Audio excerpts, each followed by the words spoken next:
When you hear the word solid waste management, what is the first thing that comes to your mind? By definition, solid waste management is used to refer to the process of collecting and treating solid waste and disposing the solid materials that are no longer useful.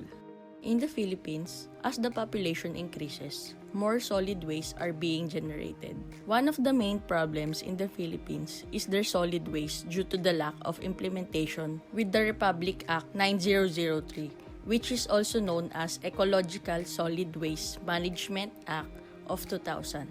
Another reason is the lack of discipline of the Filipino people on segregating their waste and throwing their trashes properly. So let us talk about the wrong practices and habits that we usually do regarding the solid waste management in the Philippines. Here are 5 examples that we should be cautious about and refrain from doing to save our environment. First is throwing garbage anywhere. Whether the trash cans are near or far, Filipinos tend to throw the trashes anywhere. An example is when you decide to eat a candy while inside the car. You open the candy, eat the candy, and throw the wrapper outside the window and act as if you did nothing. The wrapper will land on the road, which will go to the sewages and straight to the oceans. We Filipinos do things often without thinking that we continuously do this. The garbage that we throw could pile up to the ocean, which severely affect the marine life. According to a 2015 study in the journal Science, the Philippines is the 3rd worst ocean plastic polluter in the world. Second is improper waste segregation. We are all aware that there is already a specific trash can for biodegradable, non-biodegradable, and recyclable materials in our institutions and public places.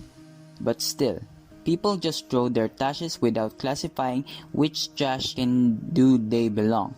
Another scenario is the garbage are well segregated by the people in their school or home, but when the garbage collector comes, they just pile it on the trash truck all at once.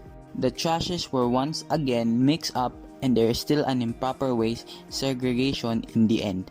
Third is the lack of knowledge regarding the solid waste management. If a person has enough information about this, they will be more cautious about their actions.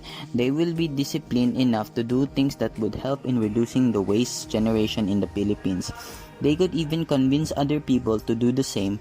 In the Philippines, the waste generation continuously increased over the years from 37,427.45 tons per day in 2012 to 40,087.45 tons in 2016. According to a report by the Senate Economic Planning Office or SEPO, if the Filipino does not do anything for their solid waste to be reduced, it could increase by 165% to 77,776 tons by the year of 2025.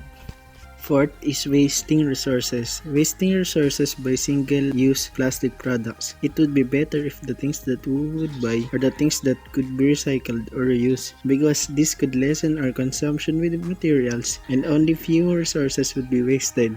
By reducing the amount of single-use plastic being produced and replace it with materials that could be recycled and can be transformed to have a new purpose, this could lessen the resources needed to produce the things and reduce the solid waste of the people as well. Lastly is using or buying things that are not environmentally friendly. An example of this is using plastic, which will take years before it decomposes, rather than eco bags or paper bags. In our time today, it is a good thing that most of the Filipino now use eco bags when doing groceries in supermarket. We really need to refrain on buying unecological things and practice the 3 R's to reduce our solid waste. We all need to work as one and be united in saving and taking good care of our environment. Reducing our waste, even in simple and small ways, could have a big impact in attaining a greener, healthier, and fresher environment that we all want for us and for the future generations as well.